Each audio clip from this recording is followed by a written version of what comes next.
Korang, I tak tahulah kenapa dengan I, tapi siapa dekat sini dia mudah terracun.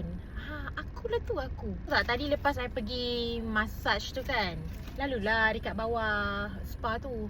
Lepas tu ada Thai Mart. Aku pun masuk, kononnya nak cuci mata kan. Lepas tu tengok apa aku beli. Chicken skin original. Chicken skin hanyai. Keropok. Keropok lagi. Snack lagi. Lepas aku beli green tea. Lepas aku beli lagi cabaang. Mana pergi niat diet kau ni? Kau kenapa? Nak kurus lepas tu beli lagi macam-macam. Tak faham. Apa masalah kau ni ya? Pantang nampak benda. Bukannya nak makan sangat pun, dia macam nak merasa je. Selalunya kita bagi ke orang lain yang telah habiskan. Kita nak merasa. So I rasa I tak salah kot. Maybe I boleh start diet besok ataupun next month. Tengoklah nanti macam mana.